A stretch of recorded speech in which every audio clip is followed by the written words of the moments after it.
Hello, good morning. Welcome to the Trails Radio Show. Thank you for joining us this morning. Today, my special guest is Mr. Alan Diskin. Thank you, and join us in a minute. Okay, are you ready to get started? Sure, yeah. Okay, my first question to you is, how did you get started in the industry? How did your career begin? Well, I always had the dream and the desire and the passion to go into radio ever since I was a little kid. And I got my first little transistor radio, and I started listening to different radio stations where I lived, and even at night, radio stations around the country. And I was fascinated by some of the sounds coming through that speaker, like not only the music itself, but more importantly, the personalities on the radio and the jingles that were used and the way radio shows were produced back in the 1960s when I first really started listening to radio. So that created my curiosity, and eventually I went to broadcasting school and I followed up on it, and that's how I got into radio. Yeah, radio is a great platform to get into because there's so many things you can do in radio. Mm-hmm. Yeah, well, it's a platform that may be easier in some ways to get into now than it used to be. You know, radio has changed so much, but you have things available to you now. Internet radio, podcasts, things like that, block programming that radio stations sell that we didn't have back in the 1970s. I got into radio in 1972. And back then, you had to get into radio the traditional way by trying to impress somebody about how good you are. And if they had an opening, you would be able to get a gig on some radio station, usually a small radio station in a small market, and you'd work your way up to a bigger market at some point. Yeah, you start from the bottom and go to the top.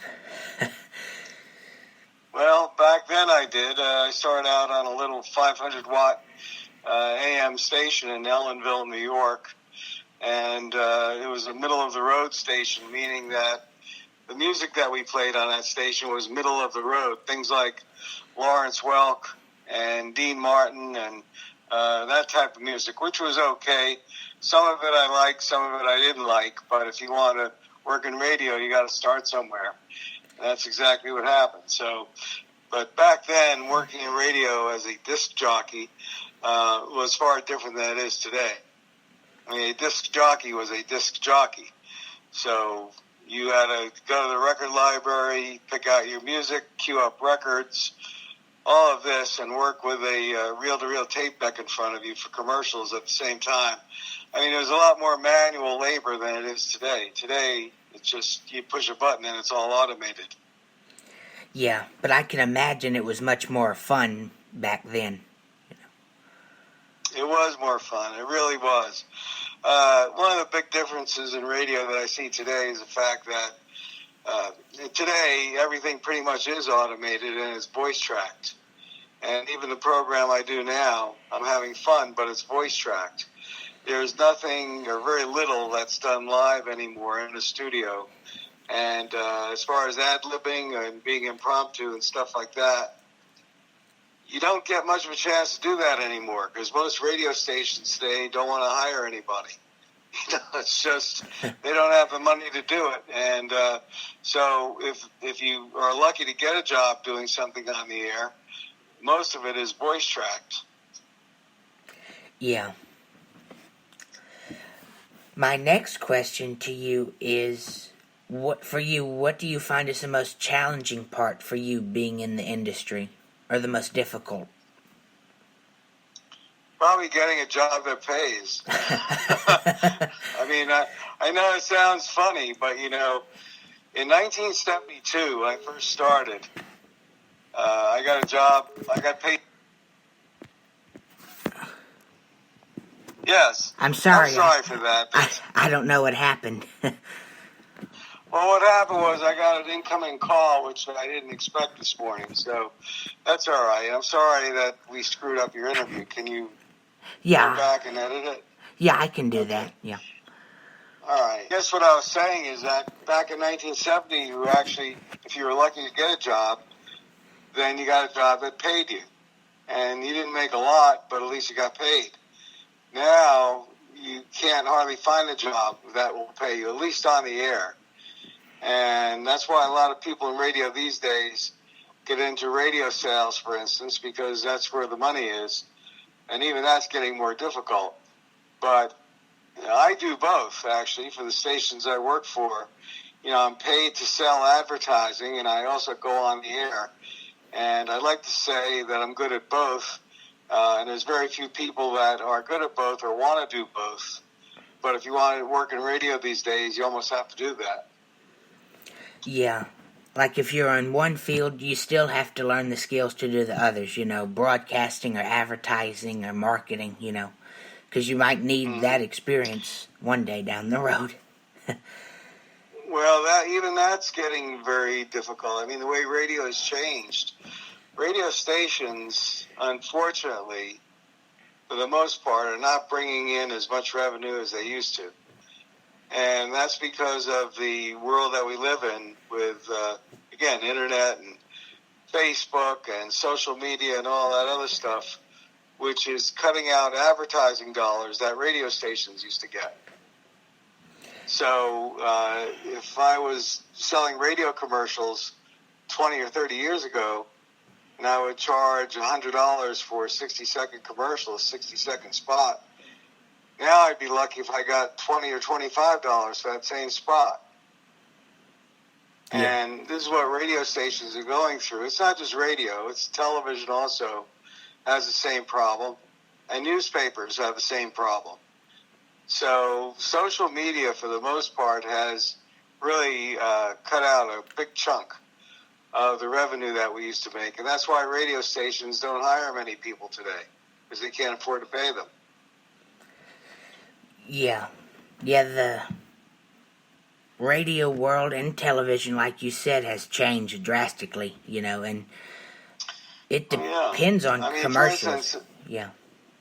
Well, like, for instance, I've done a lot of talk radio over the years, too. And I enjoy talk radio. I enjoy music radio. I enjoy both formats. But with talk radio, you can really let loose sometimes. And so I had the luxury of working in a studio at several radio stations where I would be doing my show live on the air. I would have a board operator or, the producer, let's say, sitting in another booth producing the show, doing his or her thing, making me sound good on the air, and I'm the one that was actually doing the show itself. Now radio stations don't want to hire board ops because, God forbid, they have to pay them, even if it's minimum wage, $8-something an hour. Most radio stations don't want to do that anymore. So if we're able to do a live show on the air, most of the time the on-air person also has to run the board, which is okay. I've done that too. But everything is being streamlined today. And the show I do now, which is a music show, it's an oldies show, and it's voice tracked. So I get a playlist from my radio station that tells me, okay, Alan, in 3 hours, we want you to play all these songs. And if you want, you could talk in between songs, in between records. And that's basically the way it's done. And I voice track it. And it's done before we go on the air, sometimes that morning, sometimes the night before. And the next day it goes on the air. People don't know if I'm really voice tracking it or not, but I know it because it's not as much fun as doing it ad-lib or impromptu. Yeah.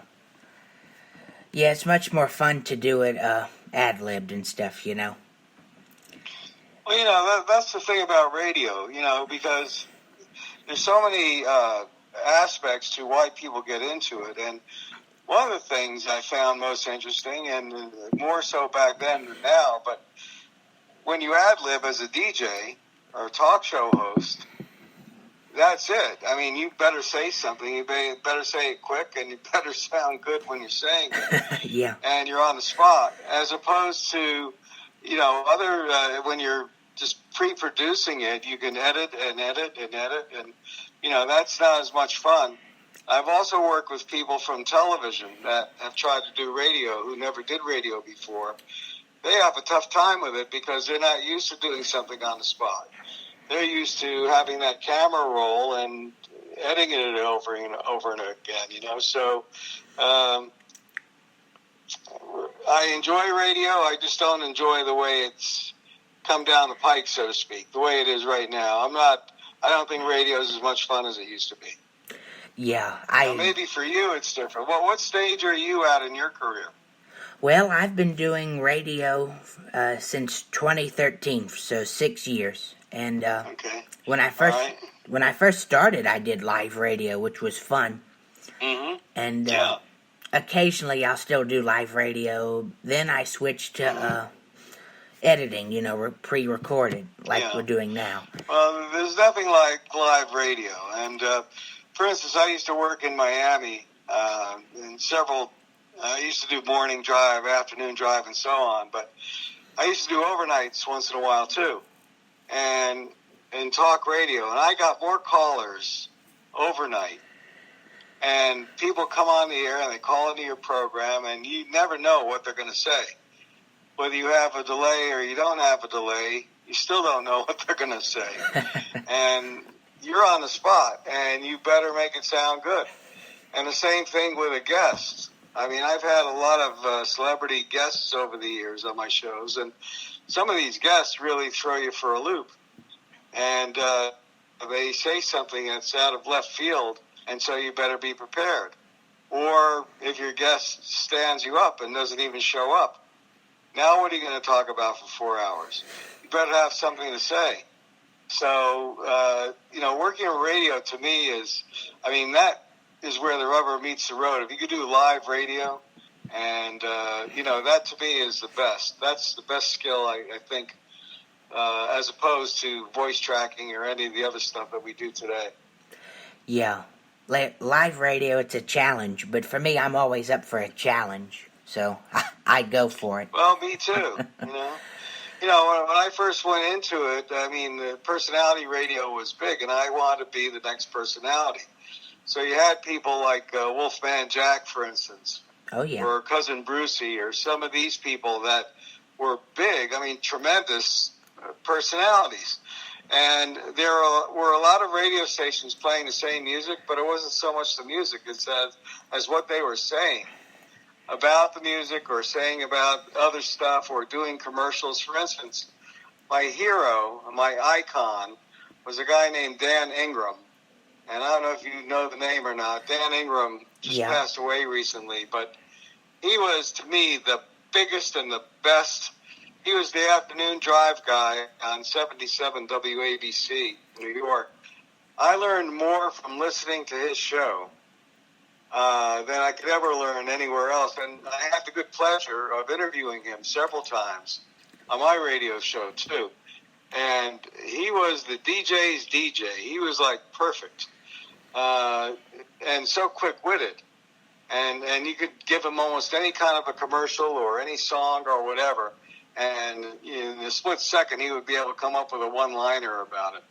He was just terrific. And I don't think people these days have a chance to do that as much. And certainly so. He's one of those people, because of the personality, that I wanted to become a personality, too. Unfortunately, I say to people, I was probably born 20 years too late, because by the time I got into radio, most of the personality-type radio was starting to become passé. And by the 1980s, more so, and now, today, you hardly hear personalities anymore. And if you do, it's not necessarily the personalities they like to hear. So, it's just different. Yeah. But the same goes for television, too. When I was a kid, I'd watch in the evening news, Walter Cronkite on CBS. He was the emperor. Oh, yeah. Let's say of television news. And nobody, in my opinion, was better than Walter Cronkite. And that whole CBS network, by the way, they used to call them the Tiffany Network. But if you watch the news today, regardless of the network, there's a lot of junk in it. And I'm, not trying to be degrading or anything like that. But there's not as much journalism as there used to be, and there's not as much professionalism